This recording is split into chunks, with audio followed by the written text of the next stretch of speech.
কি ব্যাপার হইছে? দেরি হয়ে যাচ্ছে। আসতেছি। আচ্ছা, আমরা তো ভাবিদের বাসায় প্রথমবার যাইতেছি।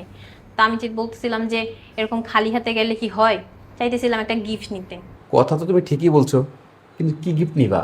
আরে, অনেকদিন আগে আমি একটা 3 পিস নিছিলাম, লার্জ সাইজের। ভাবতেছি ওইটাই ভাবিরে দিয়ে দিই। কিন্তু ওনার এক্সেল লাগবে। তুমি কেমন জানলা?